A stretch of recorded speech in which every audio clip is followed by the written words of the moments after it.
नमस्कार, आप देखना स्टार्ट कर चुके हैं जीवन जीने की कला। मित्रों, आज का जो वीडियो है वो माताओं बहनों के लिए है। आज के इस वीडियो में हम सभी जानेंगे पीरियड अगर कम आता है तो इसके लिए क्या उपाय करना चाहिए। आज के समय में हमारे समाज में इन विषयों में खुल करके बात नहीं होती है। इसके फलस्वरूप महिलाएं अंदर ही अंदर परेशान होती रहती हैं। इसीलिए आज मैं इन सभी बातों के बारे में चर्चा करने जा रहा हूं। सबसे पहले हमें ये देखना चाहिए कि हर महिला का मासिक चक्र जो होता है वो अलग होता है। हर महिला को बहुत बारीकी से अपने मासिक चक्र के बारे में जानकारी होनी चाहिए। आपका महीना कितने दिन के लिए आ रहा है और आपके महीने के दौरान आपकी ब्लीडिंग कितनी हो रही है, आपको इन सभी बातों की जानकारी होनी चाहिए। अगर हम बात करते हैं कि मासिक चक्र क्या होता है, तो मैंने आपको पहले भी बताया हुआ है कि मासिक चक्र जो होता है वो आपके महीने की पहले दिन से आपके अगले महीने का जो पहला दिन होता है उसके बीच में जितने दिन होते हैं उसी को मासिक चक्र कहते हैं। नॉर्मली महिलाओं का जो मासिक चक्र होता है वो 21 दिन से लेकर के 38 डेज तक नॉर्मल माना जाता है, यानी कि 38 दिन तक। नॉर्मल 28 से 32 होता है, लेकिन अगर आपका 21 दिन का हो या 38 दिन का हो तब भी नॉर्मल ही माना जाता है, चिंता की बात नहीं मानी जाती है। और नॉर्मल में जो ब्लीडिंग होती है वो 2 से 7 दिन तक होती है, इसको सही माना जाता है, इसे नॉर्मल माना जाता है। लेकिन अगर हम देखते हैं कि ब्लीडिंग कम आना क्या होता है, यानी कि महीना कम आना क्या होता है, तो वो ये होता है कि अगर हमारे ब्लीडिंग के जो दिन हैं वो कम हैं या महीने के दौरान हमारी ब्लीडिंग जो है उसकी मात्रा कम है। इसका मतलब है या तो हमें पीरियड्स कम दिन के लिए आ रहे हैं या हमारे पीरियड्स जो हैं वो सही दिन के लिए आ रहे हैं जैसे होने चाहिए, पर ब्लीडिंग हमारा कम है। इन दोनों ही सूरतों को पीरियड्स कम आना कहते हैं। अब हम देखें कि क्या कम है और क्या नॉर्मल है। जैसा कि मैंने आपको बताया कि 2 से 7 दिन तक ब्लीडिंग होना यह नॉर्मल होता है। अगर आपकी ब्लीडिंग 2 दिन से कम है तो इसको कम ब्लीडिंग कहा जाता है या कम महीना कहा जाता है। अगर आपके ब्लीडिंग के दौरान, आपके महीने के दौरान अगर आप 7 से 8 सैनिटरी नैपकिन का इस्तेमाल नहीं कर रहे हैं तो इसका मतलब है कि आपकी ब्लीडिंग कम है। एक बार आपको वापस बताता हूं कि अगर आपने आपके पीरियड के टाइम पर 2 दिन से कम फील कर रही हैं, यानी कि 2 दिन से कम हो रहा है, तो कम महीना कहा जाएगा। और अगर आप एक मासिक चक्र के दौरान 7 से 8 सैनिटरी नैपकिन नहीं इस्तेमाल कर रहे हैं तो इसको भी कम महीना कहा जाएगा। पीरियड कम आना यानी कि इसका कारण क्या क्या हो सकता है। सबसे पहला जो कारण होता है वो होता है हार्मोन्स का बदलना।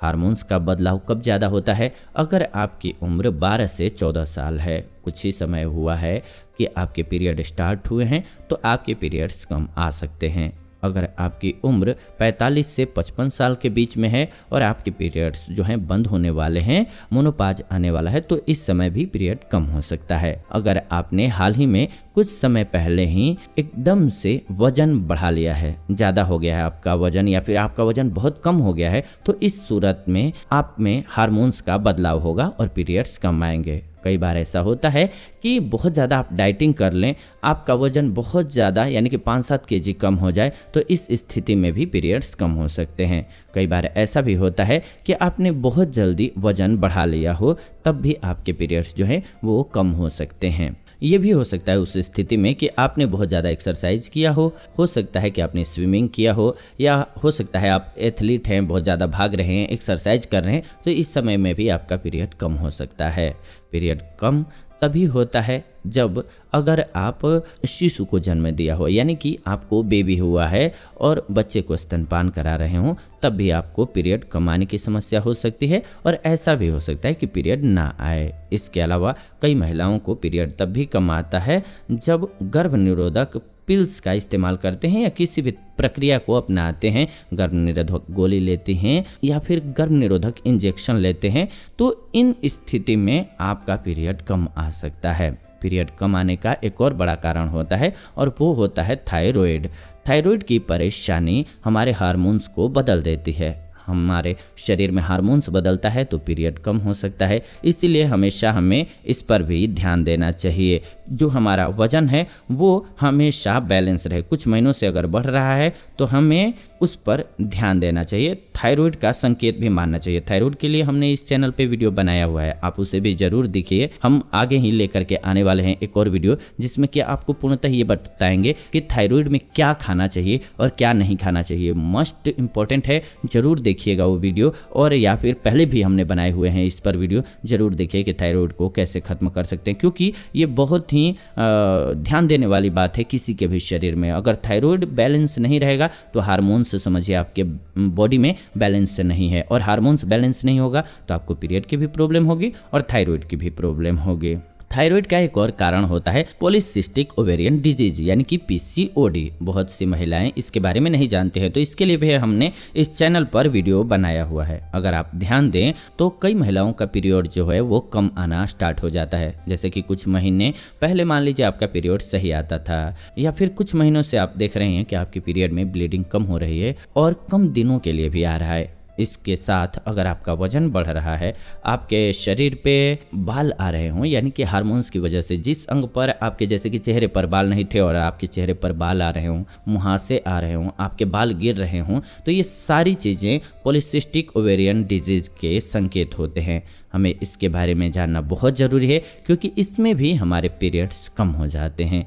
जैसे कि मैंने आपको बताया कि पीरियड्स कम आने के बहुत से कारण हो सकते हैं, इसलिए हम सबसे पहले इस बात का ध्यान रखेंगे कि अगर हमारे पीरियड्स शुरू से ही कम दिन के आते हों, पीरियड्स के दौरान उतनी ही ब्लीडिंग होती हो, तब तो नॉर्मल है। और अगर हम यहाँ देखते हैं कि हाल ही में कुछ 2 या 3 महीने से आपके पीरियड्स में ब्लीडिंग कम हो गया है, या फिर उसका टाइमिंग कम हो गया है या ज़्यादा हो गया है, तो हमें डॉक्टर की सलाह ज़रूर लेनी चाहिए उस स्थिति में, क्योंकि हो सकता है कि इसका कुछ कारण हो। तो ऐसे में डॉक्टर आपकी मदद करेंगे उस कारण को ढूंढने के लिए। आपको डॉक्टर को ये सारा मासिक चक्र जो है उसके बारे में पूर्ण जानकारी देनी चाहिए। आपका वजन बढ़ रहा है, आपका वजन कम हो रहा है, आपको डॉक्टर को वो भी बताना जरूरी है। आपका डॉक्टर पूर्णतः चेकअप करेंगे। इस चेकअप के दौरान आपका अल्ट्रासाउंड करा सकते हैं। अल्ट्रासाउंड जो है पीसीओडी की जो बीमारी होती है उसको पकड़ने के लिए बहुत जरूरी है। इसके अलावा डॉक्टर ब्लड टेस्ट भी करवा सकते हैं,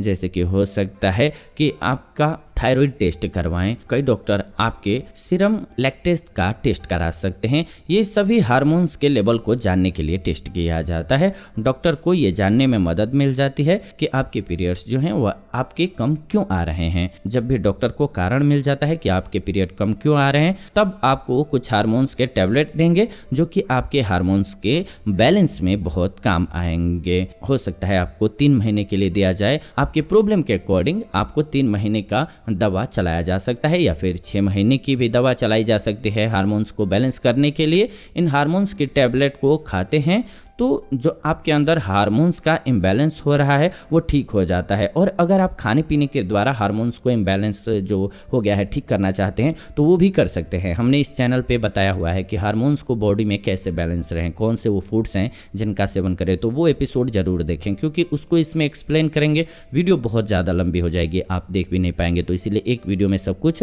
पॉसिबल नहीं हो पाता है। तो हार्मोन्स को बैलेंस कैसे रखें हमेशा ये जरूर देखिए, क्योंकि थायराइड और ये जो समस्या है आपकी पीसीओडी की समस्या हो गई या फिर पीरियड कम आना ज़्यादा आना, ये मुख्यतः डिपेंड करता है आपके हार्मोन्स पर। आपके बॉडी में हार्मोन्स अगर इम्बैलेंस होगा तो ये बीमारी आपके स्वतः ही लग जाती है। इसीलिए इस पर ध्यान देना जरूरी है। जब आप दवा खा लेंगे, अपने हार्मोन्स को बैलेंस कर लेंगे, तो आपके पीरियड पहले की तरह ही नॉर्मल हो जाएंगे।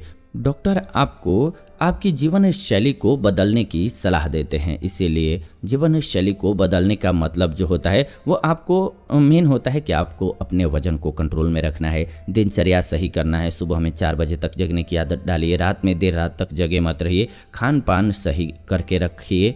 आपका वेट एकदम से बढ़ना नहीं चाहिए, ना ही आपका वजन एकदम से कम होना चाहिए। इसके लिए आपको साइंटिफिक आहार और संतुलित आहार लेना है, रेगुलर एक्सरसाइज करना है, प्राणायाम करना है, आप वॉक कर सकते हैं, दौड़ सकते हैं, डाइट कंट्रोल कर सकते हैं। यानी कि आपको ध्यान रखना है कि आप डाइट में फल और सब्जियां दोनों का सेवन कर रहे हैं, ज़्यादा कार्बोहाइड्रेट्स न ले रहे हों, चीनी, तला भुना इन चीज़ों को अवॉइड कर रहे हों, और एक अच्छा हेल्दी संतुलित आहार लीजिए, जिससे कि आपका वजन भी संतुलित रहेगा, आप में हार्मोन्स भी बैलेंस में रहे और इस वजह से आपके पीरियड भी सही मात्रा में और सही समय पर आएंगे। तो इस प्रकार से आप अपने आप को फिट रख पाएंगे। ये बहुत ज़रूरी है स्थिति का ध्यान रखना। इसके लिए हमने इस चैनल पर बनाया हुआ भी है कि अगर किसी को प्रॉब्लम आती है कि पीरियड देर से आ रहा है, या फिर पीसीओडी की समस्या है, या फिर पीसीओएस की समस्या है, या गर्भाशय में रसौली है, गांठ की समस्या है, तो उसको दूर करने के लिए क्या खाना चाहिए, क्या नहीं खाना चाहिए, इसके लिए डाइट प्लान भी एक हमने बनाया हुआ है। एक वीडियो में हमने आपको बताया हुआ है कि क्या खाएं क्या ना खाएं, तो उसे चार्ट बना लीजिए और उसके अकॉर्डिंग अपनी डाइट को फॉलो कीजिए। हाँ, सबसे बेस्ट नियम है कि पहले सुबह जगना और देर रात तक जगना अगर आदत है तो इसको छोड़ दीजिए, सुबह में जल्दी जगने की आदत लगाइए। आधी बीमारी आपकी वहीं पर कंट्रोल होने लग जाती है। फिर इसके बाद अपने खान पान को बैलेंस कीजिए। ये 3 चीज़ें जो व्हाइट होती हैं उनको तो बिल्कुल छोड़ दीजिए हर स्थिति में। अगर आपको नहीं भी कोई बीमारी है तब भी इन 3 चीज़ों को छोड़ दीजिए, जैसे कि चीनी हो गया सफ़ेद, नमक हो गया सफ़ेद, इसके अलावा मैदा। इन 3 चीज़ों से तो बच करके ही रहना है। अत्यधिक मसालेदार खाने नहीं खाने हैं, अत्यधिक मीठे का सेवन नहीं करना है। जितना सादा सिंपल खाना खाएंगे उतना ज़्यादा स्वस्थ रहेंगे और हमारी यही कामना है। इसीलिए हम आप सभी से रिक्वेस्ट करते हैं कि प्लीज़ चैनल को सब्सक्राइब कर लीजिए, बेल नोटिफिकेशन को ऑन कर लीजिए, क्योंकि इस चैनल के माध्यम से हम ऐसी आपके लिए बेस्ट जानकारियाँ लेकर के आते रहते हैं जो आपको पूरे जीवन स्वस्थ रखने में मदद करने वाली हैं। तो प्लीज़ वीडियो को लाइक कीजिए, शेयर कीजिए व्हाट्सएप पे, फेसबुक पे अपने फैमिली मेम्बर्स के साथ, दोस्तों के साथ, ताकि उनको भी एक बेहतर जानकारी मिल सके और वो सब भी स्वस्थ रहें। मेरा प्रयास है कि सभी स्वस्थ रहें, आप भी इसमें भागीदार बने। प्लीज़ वीडियो पर कमेंट्स भी करें, कमेंट्स करके हमें बताएं कि वीडियो कैसी लगी। साथ ही साथ आपका कोई सवाल हो, कुछ समझ में ना आया हो तो वो लिख भेजें कमेंट्स के माध्यम से, हम उस पर वीडियो बना देंगे। साथ ही साथ आप किसी खास टॉपिक पर वीडियो चाहती हैं या फिर चाहते हैं, या फिर आपको कुछ सुझाव देना है चैनल को, तो वो भी कमेंट्स में लिख भेजिए। आपके कमेंट्स हमारे लिए बहुत वैल्यूएबल होते हैं। फिलहाल आज की इस वीडियो को इतना ही रखते हैं। अंत तक जुड़े हुए हैं आप सभी, इसलिए दिल से धन्यवाद। मिलते हैं अब नई वीडियो में नई जानकारी के साथ। तब तक खुश रहें, स्वस्थ रहें। धन्यवाद। नमस्कार दोस्तों।